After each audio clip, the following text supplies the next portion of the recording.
Okay, Taran, maybe you can just, so we know where we're at, introduce yourself, your name, where you're living, very briefly.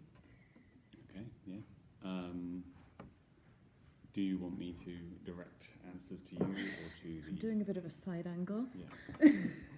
I'm going for the creative Yeah. side angle. And then we've also got Emily Hophouse in the background. That's lovely. Yeah, just briefly, your name, maybe your age, and where you're living. Okay. Taranovi. My name is Taran Spalding-Jenkin. I am a poet and performer in both English and Cornish. Currently living in Bristol, trying to get to Cornwall as much as I can, but not always the easiest. I am 32 years old currently. Yes. January will change that fact, unfortunately. Mm-hmm. Well, you're still technically classified as a youth by the EU. That's, People keep telling me this. Yeah. It's up for young people to do things. I'm not a young person anymore. It's the 20-year-olds. They're the ones that need to be doing things now. Absolutely true. Okay, and tell me a bit about like the languages you speak. How many do you speak? Why did you choose to speak them if you had a choice? Okay, yeah. So I speak English and I speak Cornish. Cornish is officially my first language by choice and by nature of it being the first language that I actually grew up speaking. And my family is one of the rare ones in Cornwall that had enough Cornish that we could speak it as a primary language from the beginning. I have a few words in other languages, but nothing that I would consider being, anywhere near conversational enough or fluent enough to say that I speak them. Mm-hmm. But yeah, I grew up with Cornish, and then that took a back seat as I went into the school system because we don't have a Cornish language school system. Mm-hmm. Everyone I kind of started meeting and growing up with, all the schooling, all the TV, all every bit of media was in English. So Cornish kind of fell off until I became an adult when I had the opportunity and the time that I could refocus and regain some of that language again. Mm-hmm. So yeah, it's sort of a up and down kind of slope between those languages. Mm-hmm. Okay. Do you, when you're switching between languages, what would you say happens in your brain? That's a really interesting question. It can be very difficult. It depends on the situation. I found that it is a lot easier now, but if I am speaking with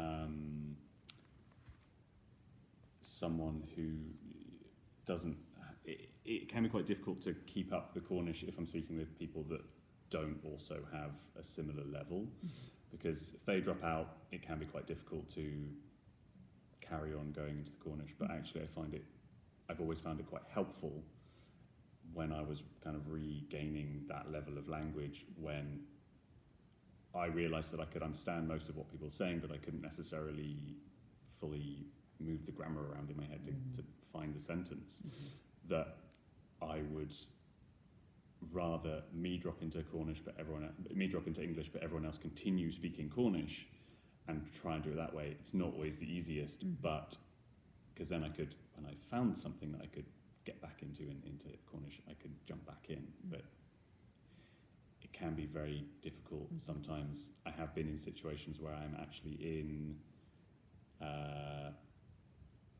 conversation with people who all speak English but also speak their other native Celtic language or minoritized language, and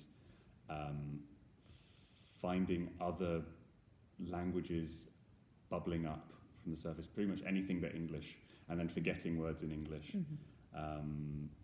Even though I'm not actually speaking Cornish to these people, but because we're all in that kind of language space and trying to avoid English talking, even if we're using English as a medium, it's a very weird space to be in your brain.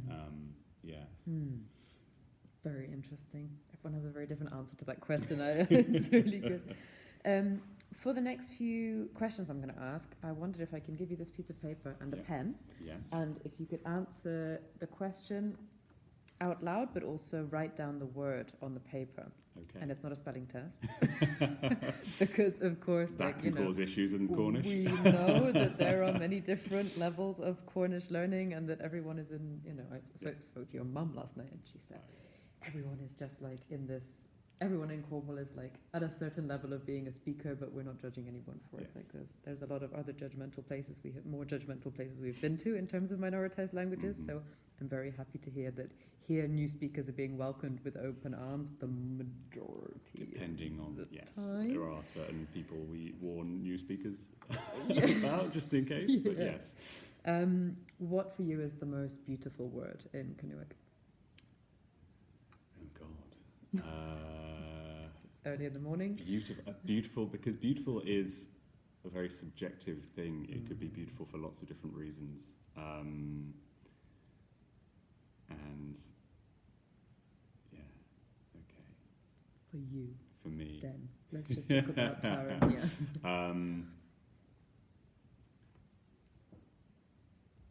Completely stumped. I've forgotten every single word in Cornish. They've all gone. Take your time. You can also think, what is the most, maybe the spectrum, something, a word that you find lovely and a word that you find challenging or clunky. A top and a flop. Oh man.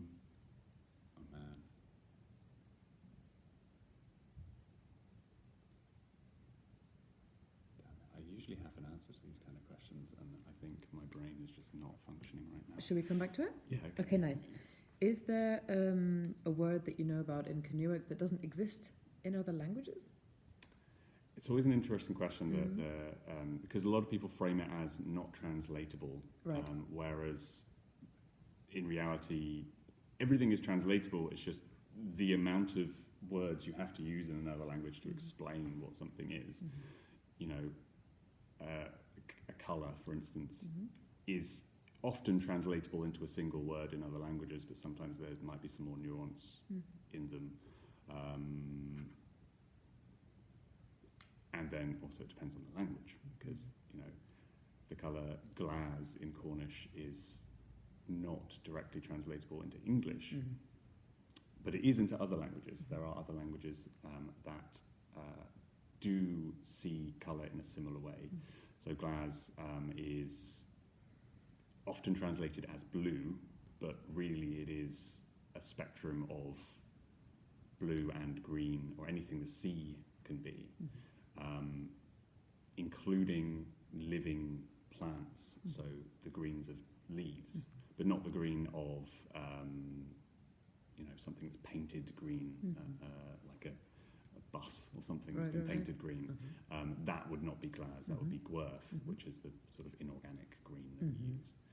And depending on how a language has evolved, the way you see colour is different. And I've had this conversation with other Celtic language groups, and they all have something similar. Often it's something to do with like greys and blues. Sometimes it's reds and browns that are different, and it's kind of the evolution of that language. And so I think that is one that I always go to when I'm trying to explain, certainly to English speakers, about how Cornish is different and why, you know, it's sort of important how language can be a different lens to the world. Because an English speaker wouldn't look at a tree and go, "Oh, yeah, that's blue," because that would be insane in the way that you've been taught that language and that kind of thought process. But to a Cornish speaker, it's on that same colour wheel as the sea. Cool. Also fascinating, because I spoke to Katrina Naomi a couple of days ago, and she used that exact example of glass as well. I was like, I see, this is a very, very good example. Okay. Do you, I mean, you're quite a rare example of your parents handing down the language to you. Is there something that you remember maybe from being a bit younger that stuck with you, like a particular phrase or or a story, a song that you could write down for me as well? In my family, it was basically, my dad did have some Cornish, but he didn't really speak it very much. He did have first grade, which is technically on paper more than I have, but not in reality, because I just haven't done the exams. Mum was completely fluent, and then pretty much everyone on her side of the family that we'd interact with also fairly fluent. And so it was me, my brother, and my mum that were mainly kind of the family unit that were using Cornish.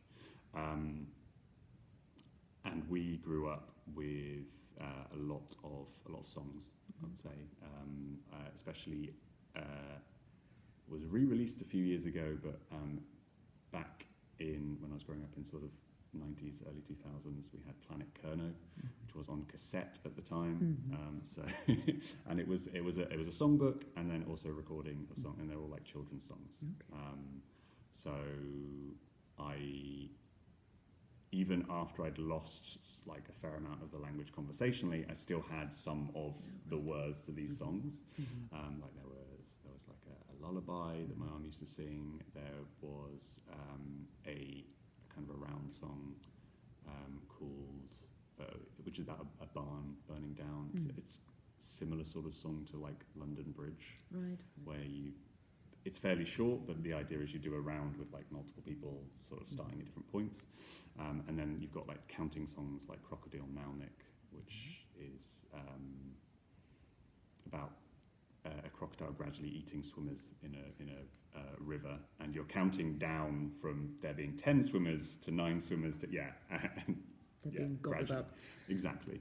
So yeah, I remember, I think song is an incredibly important part in all areas of, well, language in general, but certainly minoritized languages, because it's very easy to grasp onto. Even if you don't fully understand everything, it gives you a window into how the language is made up, how the words sound, and also just as a mnemonic device of memorizing things. Song is, incredibly important. Yeah, absolutely. Could you jot down for me Planet Kerno and also the name of the crocodile song? Yes. If I can re-find that in the archive, it would be very fun. So, in terms of learning the language itself, was there something that you found or still find challenging? Like, what is the hurdle for you when learning Canuck? When I'm like continuing studies with Cornish, honestly, grammar just in general, because if I'm in a class, or if I'm talking to someone about anything grammatical specifically, in neither my Cornish schooling or like English language schooling, I did not have that as a thing that was taught in like specific grammar terms. So like past participle, all this, the actual like terms of what these things mean. I have no clue. If you try and explain a language in those terms, I have no idea. So if I'm actually trying to learn and understand how something goes together and understand it properly, so I can play with that, it's a lot harder for me, because I tend to go more like intuitively how it feels. I think because I have been around the language so long, I tend to have a little bit more on that kind of intuitive side. But if I try and explain what any of it means, I couldn't I couldn't go with it. So that's sometimes can be a bit of a stumbling block. A lot of people who learn the language by its nature as a minoritized language, a lot of them are people who are interested in linguistics, and so they have a foundation in all of this terminology. And so if you're talking with them about it, they go, oh yeah, like it does this because of this and this. And subjunctive. I don't know what any of that means, and so I'm just like, no, it just does this. That's just how it happens. Which I think is important to have people that can do that, but it is a little bit frustrating sometimes when I'm like writing something and I go, why? I show it to someone who is more of a linguist and think, no, you've done this wrong. I'm like, okay, but why is that wrong? It makes sense to me as a speaker to do it this way. Yes. Why is that grammatically wrong? And sometimes it's grammatically wrong, but that's fine, Mm-hmm. and you can play with that. Mm-hmm. But yeah, actually understanding exactly how that works Yeah. can sometimes get in the way a little bit. Yeah, it's like this organic learning as well. I learned German from my mum as a kid, and I watched films. I watched German Disney films. I said what I could hear, and I like recycled it so I could communicate with my German grandma. That was it. Like I didn't ever sit in a lesson. No. So in terms of adult emailing, for example, I literally email like a 4-year-old, but that's fine. Yeah, Like, what voice are you supposed to use in these situations? Because you just sort of pick it up, and if you've only ever learnt it from one person or a specific group of speakers or specific thing, you don't necessarily have that ability to kind of change. You just use what you know. Exactly. Exactly. And yeah, I was going to say something that I don't remember what it was. So that's fine. Do you have a favourite phrase or an idiom or an anecdote in Canuck?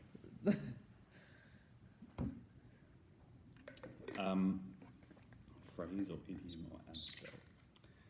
So, I mean, the classic is always "An lavar corthu lavar gwir never does mas a dallas here, mis den heb talas a golas a deer." But I know that Paul has already said that one to you. So we need something new. So I'm going to try and find something else. I mean, God, a couple of years ago, someone put together a list of Cornish idioms, some of which are Mm-hmm. translations of English or other languages. Some of are ones that are found just naturally in text or have come up with in the community. I have a list of that somewhere, and every so often I look at it and just try and memorize as many as I can because they're all so interesting. But unless you're actually using these things, it's not being used. But there is a old rhyme, similar probably age to Unlovered Corth, which is a little bit more nonsense about cheese. I don't know if anyone's mentioned that one to you.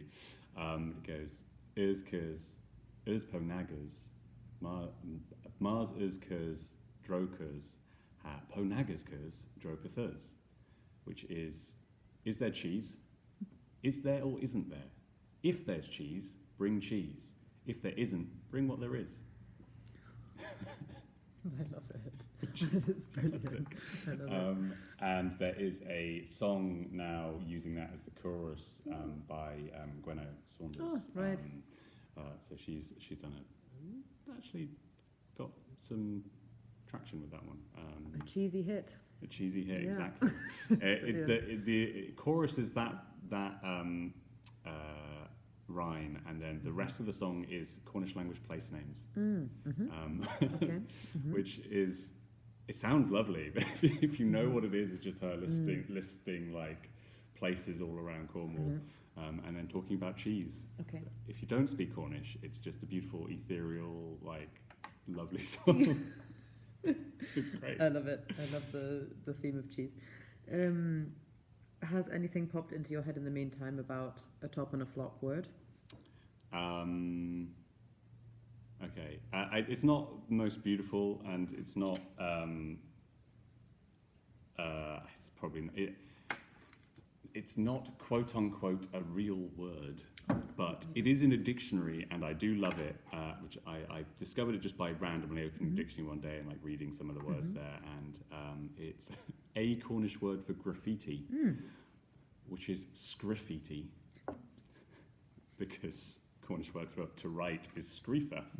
So I don't know who came up with it, but it always makes me laugh. I love it. Yeah, so scriffiti, which I guess is, makes sense. I love it. The graph and graffiti is writing. So Can you write it down for us? Yeah. And another word that is maybe.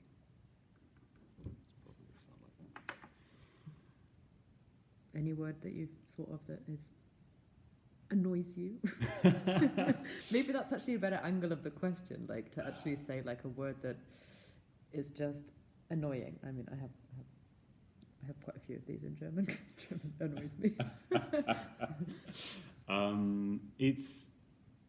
It's interesting because you can get annoyed by words for lots of various reasons. Sometimes it's because it's a word that you're like, why are you using this very clearly borrowed English word that's fairly recently used when there is a beautiful Cornish word to use that is much older. However, I'm sort of, as I'm getting older, moving away from that, because also as someone who works with language in both English and Cornish, more words is good. You can spend a lot of your time getting upset and angry about like a dilution of language and things like that, and sure, I do understand that, but in my view, Cornish is and should be a living, used language, and that is going to change. It is not going to be the words that are in the text forever, and it absolutely should not be. No, let's move on. Yes, exactly. And so, yeah, I have a friend who used the word understandja, so to understand, the verb to understand, and someone got very annoyed at him for using that word while he was learning, because you could use convedders, which is the Cornish for to understand. But I mean, in English you have multiple different words for everything. It's one of the wonderful things about English is that it has so many words for different things that it's taken from other languages. Right. And so you have lots of different things that have slightly different nuances that you can use and play with in writing and in speech, which is fantastic. And there's no reason why you can't have both convedders and understandja and use them in different ways for different things, even if that is just a different register. So, the way you're speaking, how, whether it's more polite, whether it's more, chatty with friends, or whether there is going to be like genuine different meaning, and that is how languages live and evolve. And so on the question of if any words annoy me at this point, yes, still a little bit sometimes, but it's not something that I it's something that I'm trying to not let happen, because at the end of the day, unless you are actively picking every single word that is as English as possible and basically speaking English the entire time, you are still speaking Cornish, and that is a good thing. Absolutely, it's not about proficiency; it's about having as many words as possible, kind of in the word bank. Okay, anyone pop into your mind? Yeah. So I mean, first I'm going to start like Cornwall, then Bristol, then bigger, and start, almost chronologically, I guess. So, like, growing up in Cornwall, I was always around just general kind of the folk scene, Cornish language, storytelling, poetry, this whole kind of tradition. And I think that's where a lot of my inspiration sort of began. I don't know if I should pick one person specifically, but I'm going to list a couple of people for this era. Feel free to jot them down as well. Yeah. One of them because he was in this room a moment ago, Paul Hodge, the wonderful Cornish language poet, former Grand Bard. I spent a lot of time with him in various circles, listening to his work, but also learning Cornish with him. He taught me a bunch of swear words when I was a kid. It's a big inspiration to kind of see someone who was using the language in a fun, creative ways. That showed a window. It wasn't. I also love the classic storytelling and folk music, as I said. But it's nice to see someone using it in ways that was less in that kind of ancient tradition and more in like a modern almost Spike Milligan-esque kind of right. fun poems and things like that kind of way. Other kind of Cornish things, as I say, like storytelling, like Mike O'Connor, the storyteller, and then music from people like Dalla as well, all kind of helped gestate my kind of idea of what Cornish culture is, and that's sort of where it began. You said 3. That is technically 3, but I figured I would mention sort of more recently, coming into like the rest of my practice. When I moved to Bristol, I joined the spoken word scene there, which is pretty vibrant. A lot of really cool people doing amazing things, and also very good, very supportive of each other. So whenever anyone is doing something, certainly the point when I was sort of coming up in it and growing at that beginning of my journey with it, everyone would just bigging each other up constantly. It wasn't a competitive kind of thing, which I know sometimes it can feel like with arts because there's not that many opportunities. But even with that, it seemed like people were kind of being very supportive. And one of the guys there that I met, his name is Saili Katebe.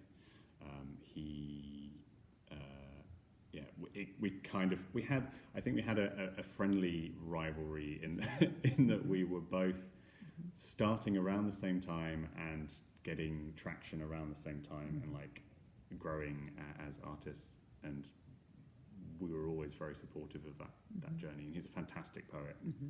Whenever he would, I will write it down. Whenever one of us would see each other perform, we would always be very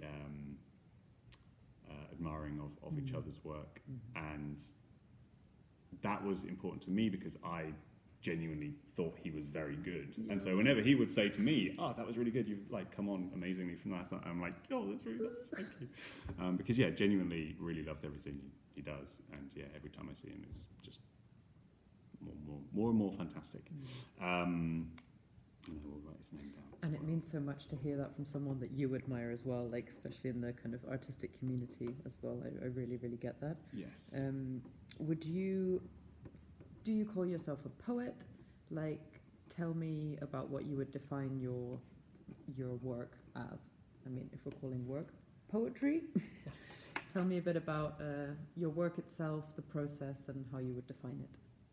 It is always an interesting question of how you define that, especially as you continue exploring any kind of artistic space, because you gradually add other strings or try and explore other areas, and it just grows exponentially. And then someone will ask you to do something that you've never considered doing before, and suddenly you have to describe yourself as, you have to find some all-encompassing term like producer or multidisciplinary artist. Yeah, exactly. And it's like, I mean, technically, yes, I suppose, but the vast majority is like spoken word poetry. But even that, I guess, I don't usually just say poet, because although more recently I have been doing more like page work, I think my practice is based in performance. I grew up with the oral tradition, as I said, so storytelling and poetry and all that kind of stuff. And then I found my voice through drama. I did a drama degree in Aberystwyth, and of course I had to go to a Celtic country to do my university. It felt very much like home there. Aberystwyth is beautiful. It's a lovely place, and then, when I started doing poetry in Bristol, it was a way for me to get back onto the stage, because I'd not really been active on stage, drama, doing any acting, anything like that for a number of years. When I moved to Bristol, within a few days of entering the city, I'd found an open mic and I'd gone there and I performed something, and then I was like, this is what I want to do. It's scratching all that itch, meeting new people, doing things, and then from there gradually evolves into everything else. So I pretty much always say spoken spoken words poet or artist, and then you get the storytelling side of things. So, and then you start moving into doing stuff with music, or you produce. I produced a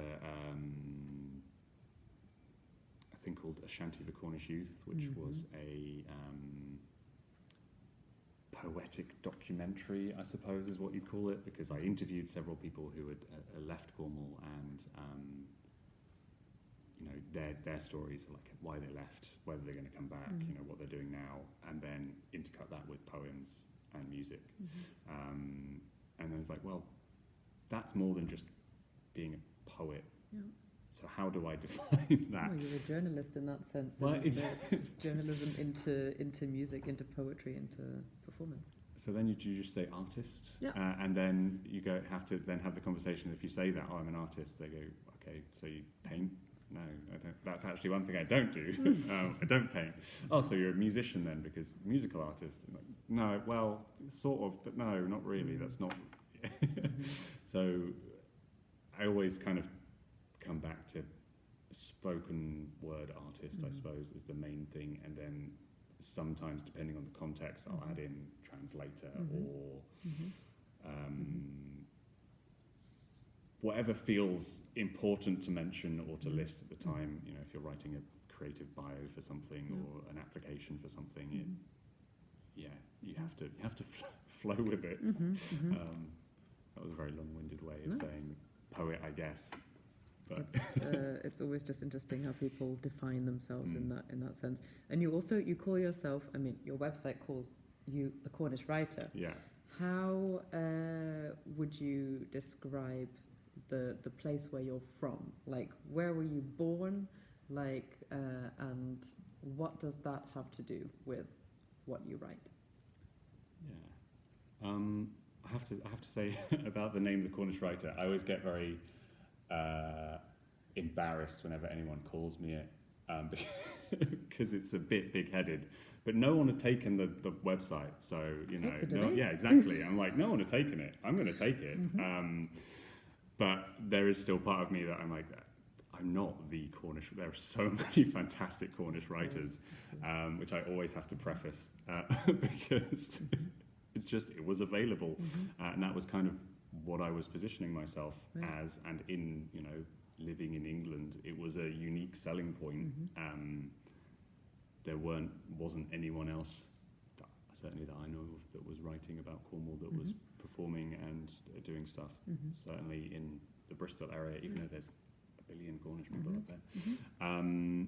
And so, yeah, Cornwall is an incredibly important part of who I am. In some ways, that is a protest of the current situation of like how Cornwall lives in the world, because it is a political choice to call yourself Cornish, and even more of a political choice to speak Cornish and actively use the language. And I'm sure that is the same for pretty much any minoritized language cultures. And yeah, so I was born in Cornwall. I grew up in Cornwall. Lived in Cornwall for a long, long time until I went to university, and then split my time between Cornwall and wherever I was living for the vast majority of the time after that. And now I'm pretty much based in Bristol for the foreseeable. But Cornwall and Cornish identity and Cornish language at its heart is always going to be an incredibly important part of who I am. It made me who I am, and it's given me an insight into the world and other cultures as well, because I can see myself in other minoritized cultures, other languages, other peoples, that although the Cornish story and the Cornish history is not necessarily comparative to, you know, other oppressed minorities, it is easier for me as someone who has any kind of insight into that to find the empathy and understanding of situations in the world. You know, not to go too deep into. Oh, we can absolutely go deep. There's very specific questions on this topic, which we can also talk about. But yeah, I find it very useful not to say that someone who is born and bred English and has no experience of being, speaking a renounced language or being part of a culture that is not the majority in the world,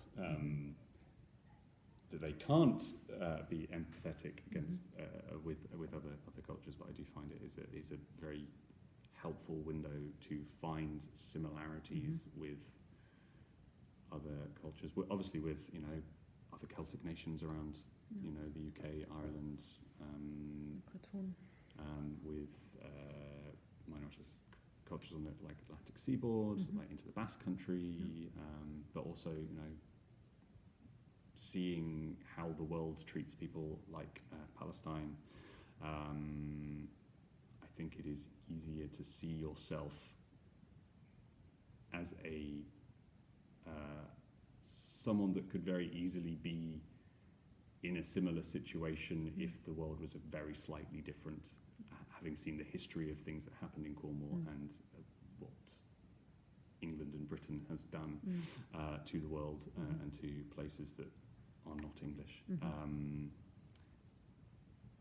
That it is important to continue to raise your flag and be part of that people, lest you cease to exist.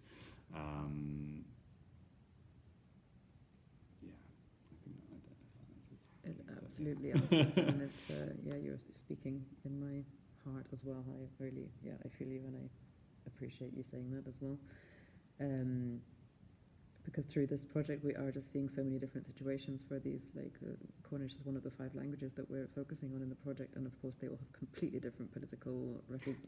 Some are recognised, some are not recognised, some are taught in schools, some are not taught in schools. It's just the politics is just so intense, between what are you calling yourself, what are your grandparents calling themselves, do they let you in, do they not let you in, there's so much gatekeeping, I feel, If I can speak on that, because as I said, you asked me how important the where I grew up, where I was born, how that is related to kind of how I feel, and I do want to make it clear that yes, I was born and bred in Cornwall. I have a family that goes back generations.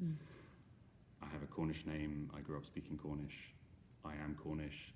That does not mean anyone viewing this or interacting with this is not Cornish because they don't have all of those things.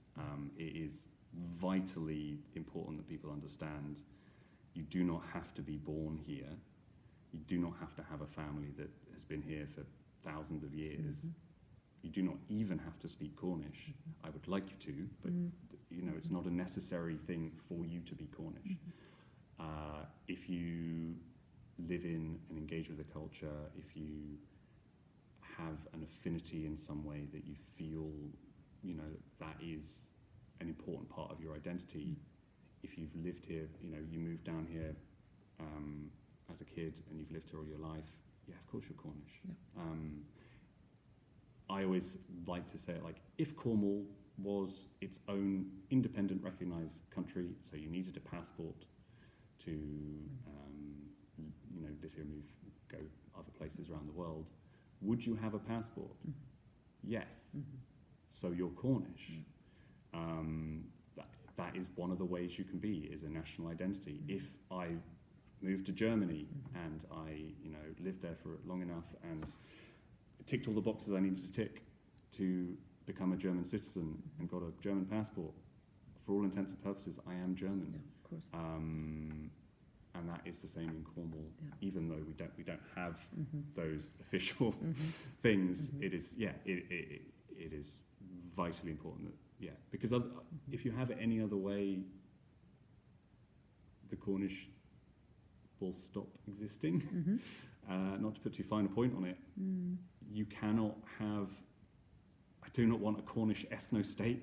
I do not want a Cornish identity that's purely based on blood and how long you've been here. That way is insanity. And you can't fight a cultural you can't die on that hill, because you will die on that hill. You can't say my culture is important to exist and then not recognise that other cultures are also important to exist. Absolutely. And that they have value to the world. And so, yeah, why would you not want there to be, Cornish Nigerians living here, or, why would you not want that mixture of culture? The Cornish are still here despite the hundreds of years of everything, cultural kind of pressure from elsewhere in the world to not be, but it is not the fault of anyone who wants to live here. Yeah. While we're on that topic, I know there are many. One stereotype of which is put on Cornish people, Cornish speakers, and why you don't agree with it, because I will assume that you don't agree with it. Okay. There are many. I think the big one, there are lots, and they all annoy me. People constantly make jokes.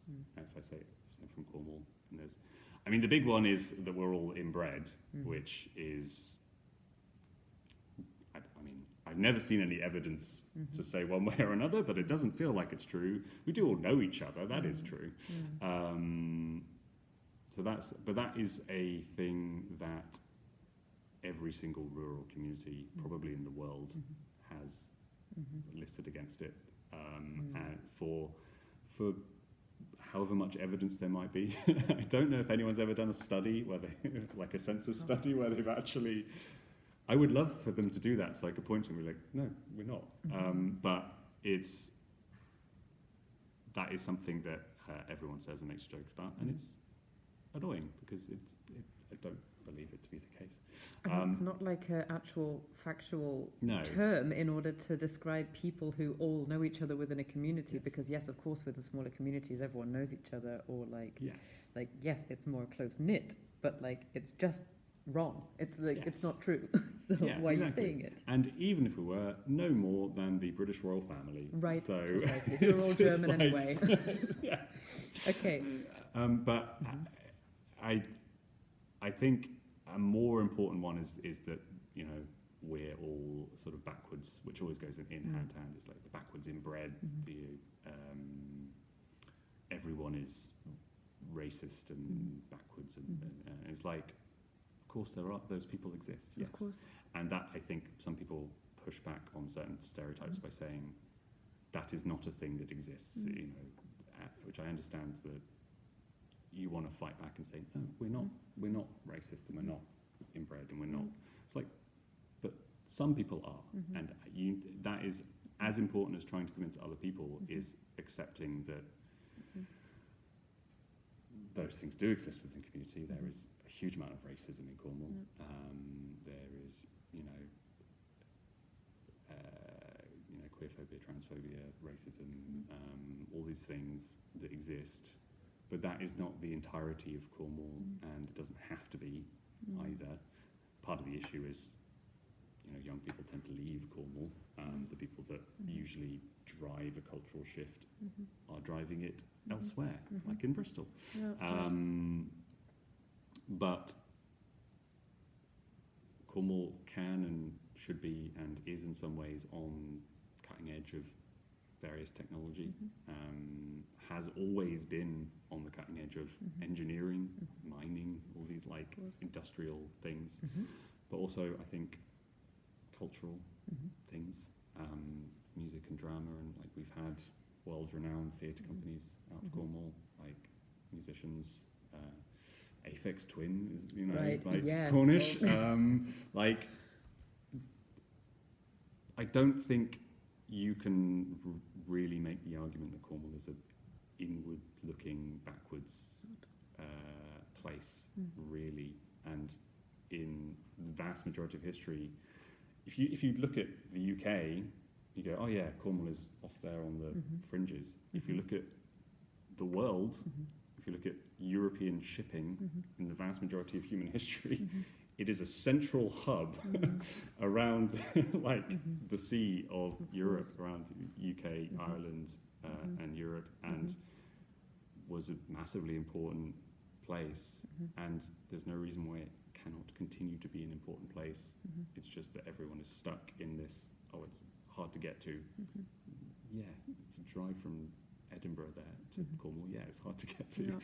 But it in the modern world where we have aeroplanes and the internet, Mhm. there is absolutely no reason why it needs No. to be seen as a backwards, No. difficult place. And is that, like, to lead on to the next question, like, is that something that you just wish that people would be more aware of when they think about Cornish, or like the language itself, community? Like, do you wish that the positives would be focused on more? Like, is there something that people should really be aware of, like, when they think of Cornwall? Like, what would that be that they need to really hone in on? It's not about the positives, I think. It's also about the negatives, people knowing the negatives of course. Cornwall, but about the actual negatives of Cornwall, about the and the causes, you know, the huge amounts of poverty in the real Cornwall. It's about the stuff that is not the beautiful views and the, you know, the lovely holiday destination. Yeah, which it does have an absolutely I want people to come on holiday. It's a beautiful place. I want people to experience Cornwall. I absolutely love it. If it would be ridiculous of me to say I want it all to myself. I don't. I want everyone. I want to tell people about Cornwall and big it up and share it. Yeah, absolutely. So yeah,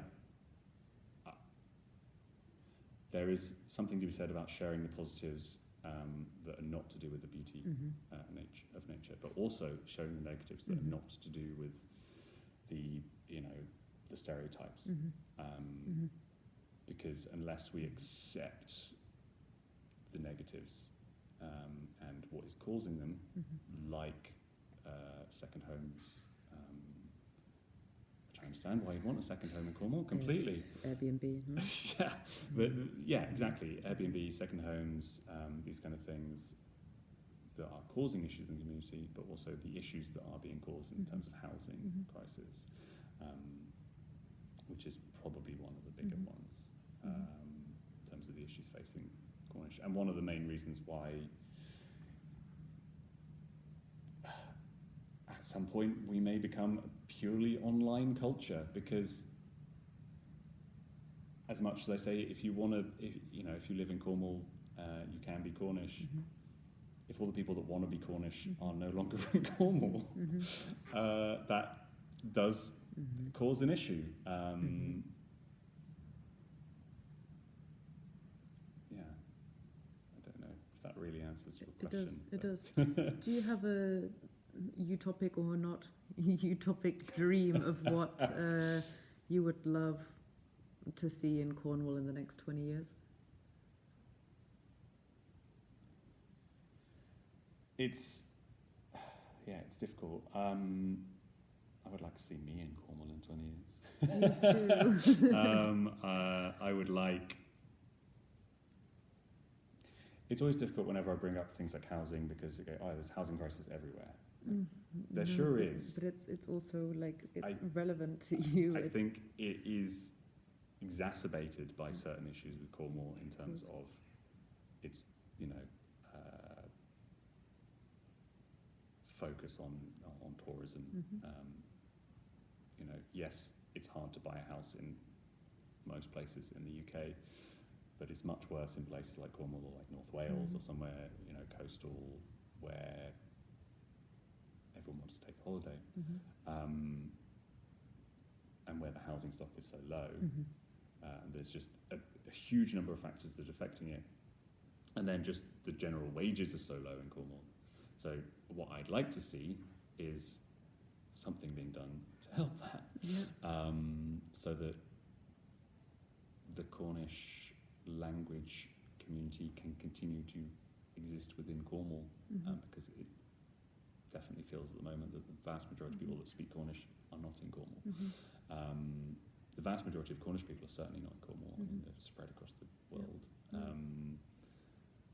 which is fascinating, and I'd like to see that harnessed a bit more in the way that, you know, as much as they complain about them, Ireland is able to harness the Americans that call themselves Irish. I'm not going to delve into that because that's their issue. But there are Cornish people in, you know, America as well. There are Cornish people in Australia, huge numbers all over, and I mean, there's also the conversation that needs to be had in Cornwall about our colonial history and where we sit in that, which again people push back on because we're oppressed too. Like, yes, but we also had a hand in oppression, and that is something that can exist together. We need to acknowledgement is very important. Exactly. But yeah, I'd like to see a harnessing of that into that global community. We're not a backwards culture. We are across the entire world, for better or for worse in some cases, but we are there. And I would like to see a harness of that global Cornish diaspora more. And the opportunity for people who consider themselves Cornish to live in Cornwall is the main thing. But beyond that, the opportunity to be Cornish wherever you are is also kind of important. And I think it's a battle on two fronts, but they should feed into each other.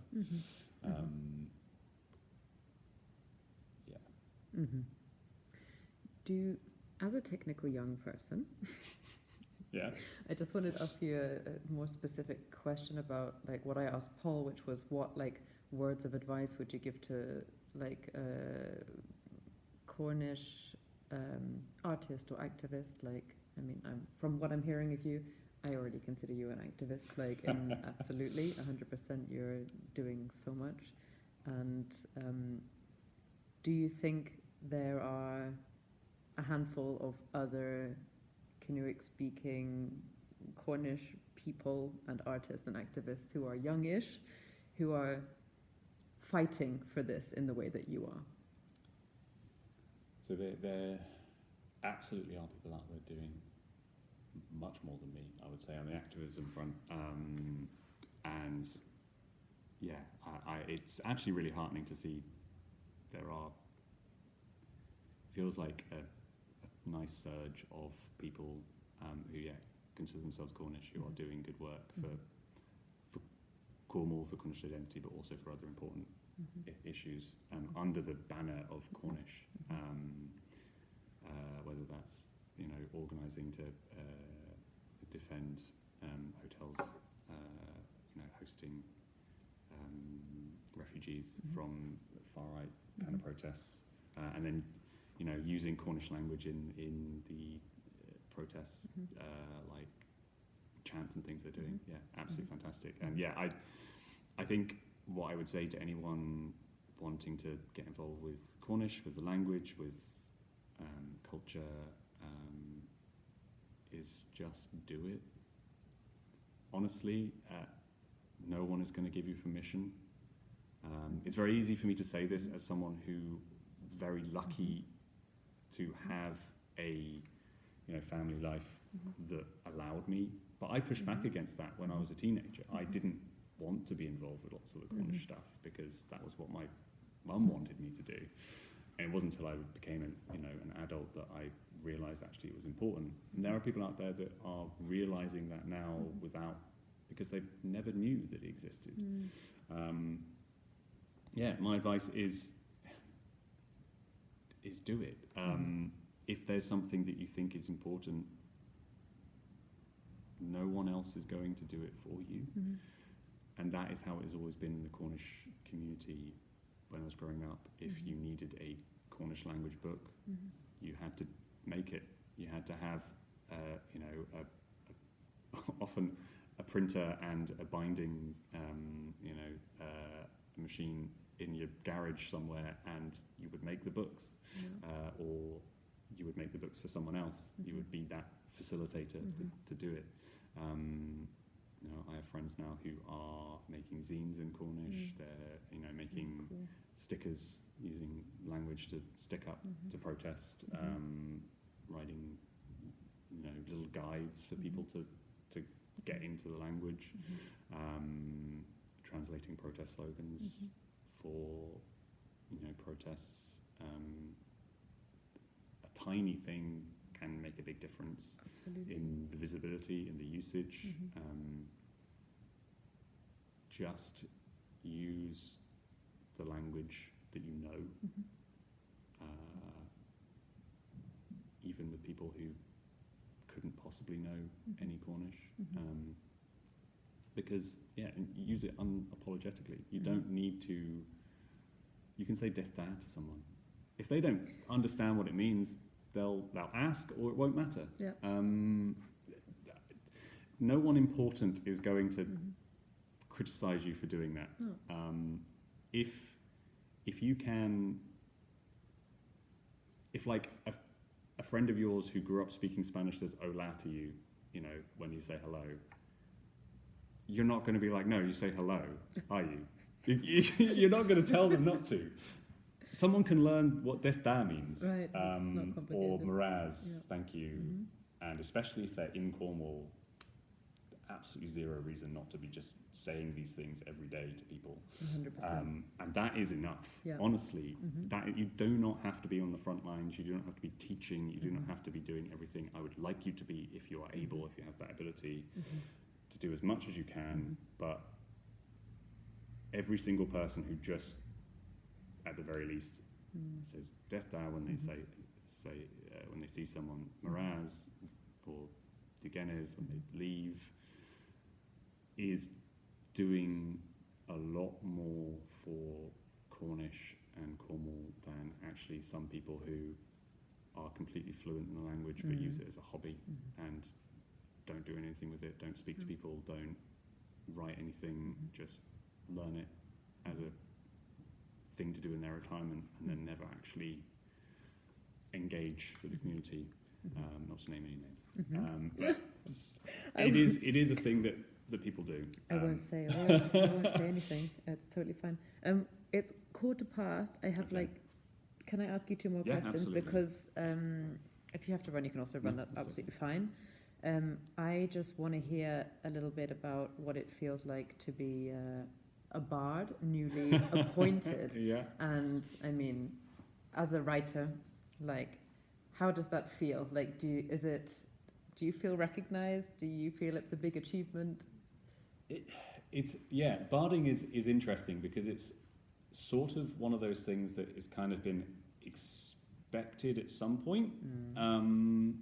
It would be weird if I got to the end of my life and I hadn't been barded. I would be disappointed because it's a lot of my family are members of the bardic of the Gorseth, or have been. My Manwyn, my grandmother, was the first female Grand Bard. My Tasgwyn, my grandfather, was Grand Bard twice.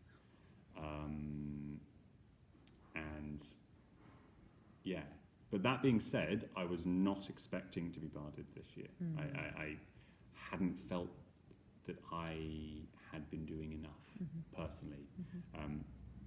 In comparative to other people, potentially I've been doing more, but it's nice to be recognised. I don't know if I felt like I'd done enough yet.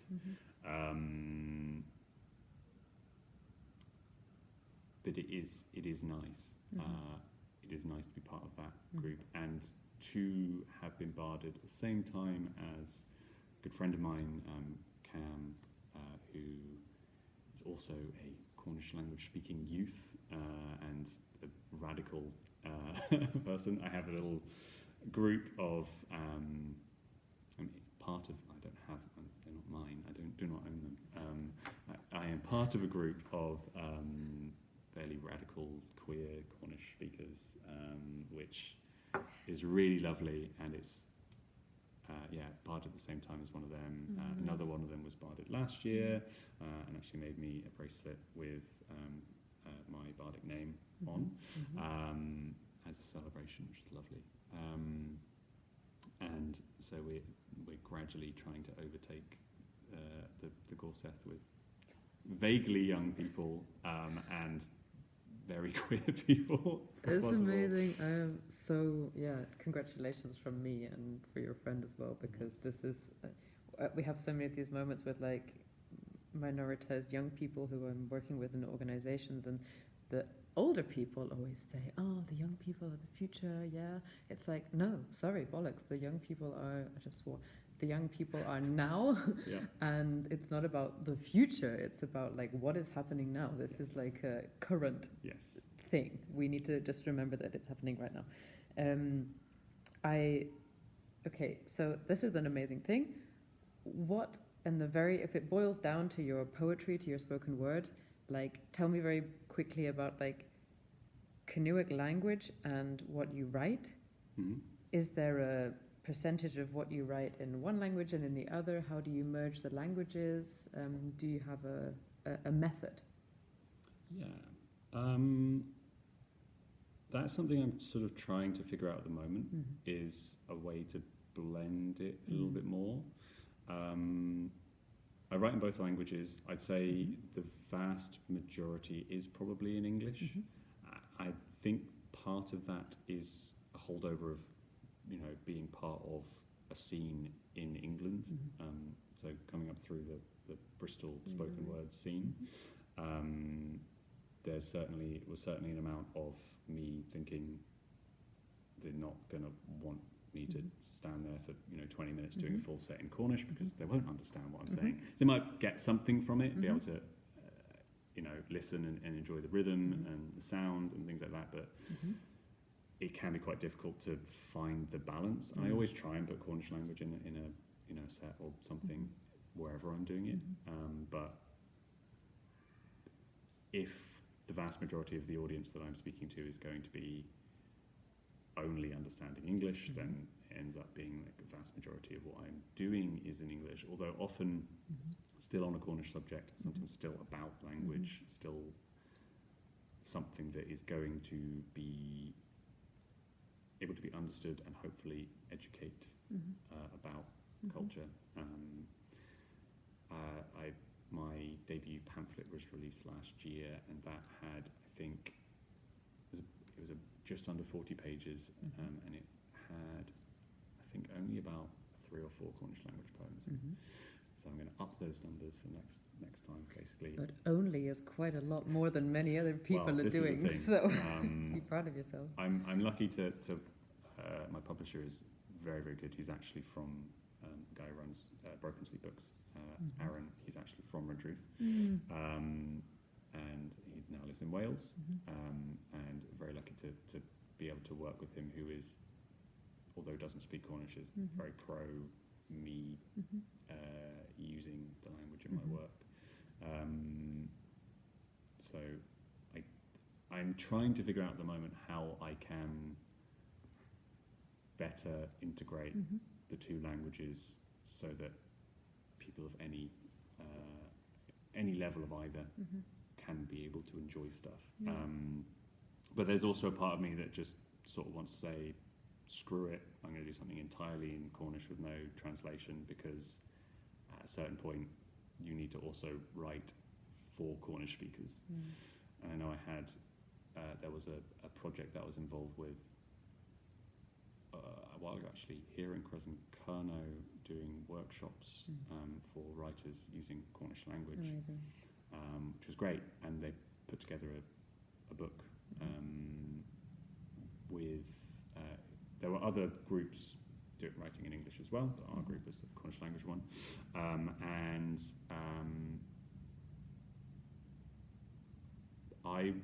It was a project about homecoming. And so we're writing in Cornish about homecoming, and it was in relation to the Cornish language play text, the Ordinalia, being brought here, which is absolutely vitally important in my opinion, and they should be here permanently in my opinion, because they should be in Cornwall. Mm-hmm. They're a vital Cornish language text. But so I felt very strongly that the Cornish language poems should not be translated and should sit in that context as Cornish language. Or at least I said that about my poem. But they ended up doing an English translation. And usually I'm very much open and understanding that yes, there should probably be a translation for most things. And I think translation is an art form in itself, which I absolutely love. And underappreciated yes. art form in itself, and underpaid art form in itself. Absolutely. My partner is a translator. But yeah, even with that context of that, I was a little frustrated about that.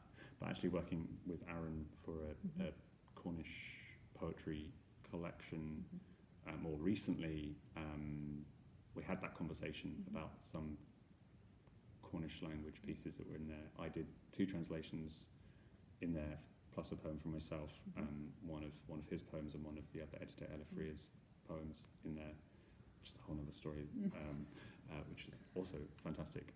But we ended up going with the Cornish language pieces in there are just Cornish language pieces. There's still lots of wonderful English poetry in there from Cornish writers and writers who live in Cornwall or consider Cornwall home, but the Cornish language ones sit completely as they should. And if someone wants to know what they mean, they can ask one of us. Nice. At least 3 of them in there do have English versions available elsewhere, so they can buy our own books if they want to know the English. I love that.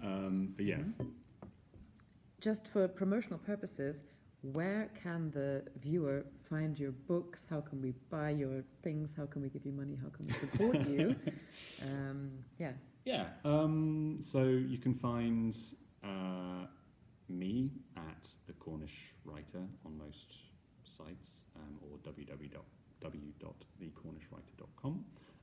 Should have links to places that you can find my stuff.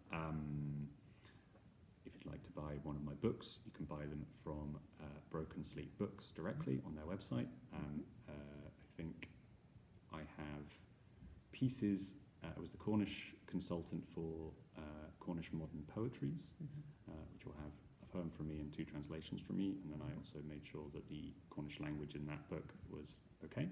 I have a Cornish language piece in a book called what is it called? It's an anthology of This Is Just to Say poems,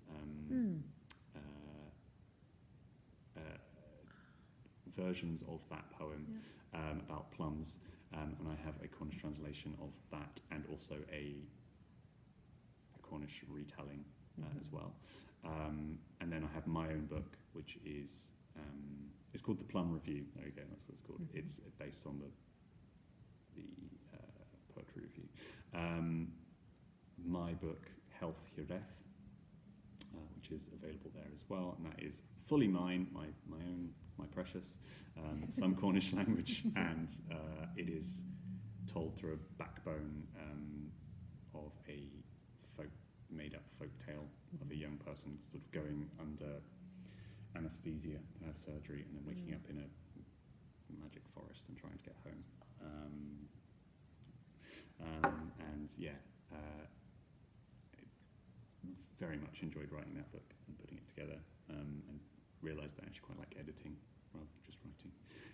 But yeah, that's available there, and I think that's it really. I probably have other things elsewhere, but links are available. Absolutely. Just message me on a social media site and I'll point you in the right direction. Nice. And if you have one last sentence that you would close the interview with, or leave the viewers with, to sign off in Kenuic?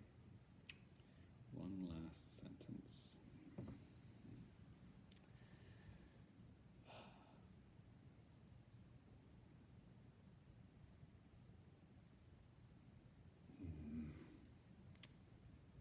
can also quote your own poetry. I mean, here we are, we're like having an interview here with a poet, so Oh yeah. you can sign off using your own creative work.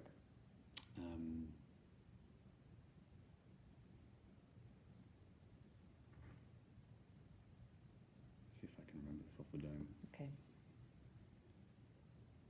In despit then haga awel and biscadorian avoras, o huilas ragnepith the lenwell agaganoa.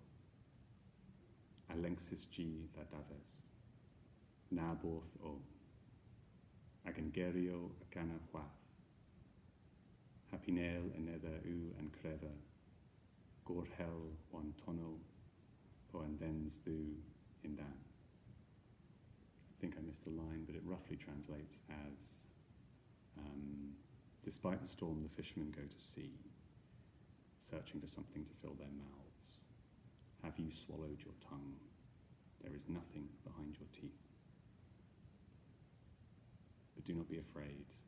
Our words sing still. And which is stronger, the ships on the waves or the black teeth beneath? Wow. Okay, that really got me. Thank you so much for your time, Miraz. Welcome, Esther. And because I forgot to do this at the beginning because I'm a useless interviewer, would you mind just quickly saying again your name, where you're living, your age, and your pronouns Aye. in Kinuic for our lovely viewers? Okay.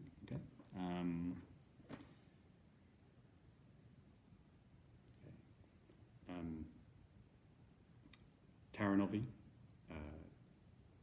Do you want my full name or just? Sure. Yeah, okay. Taran Spalding-Jenkin Ovi. Taran u Thunder in Sosnek. Trigus Ovi in Bristol, Lemon. I've forgotten what you asked me to say. How old are you and pronouns? Should I do that all in one bit without me stopping? Don't worry. Okay. Trigus Ovi in Bristol, Lemon. Oh God, you've asked me to do numbers in Cornish. I found your.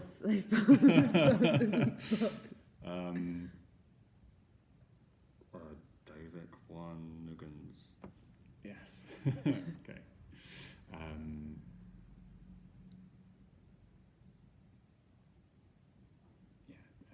Dovek Wanagans or V. Hag o Rakena u Ev in Lemon. Miraz, thank you so much for your time and your energy, and I love hearing from you. It's nice to like have a conversation with a person who is like doing so much work, not only for the language, but also as just a loud queer activist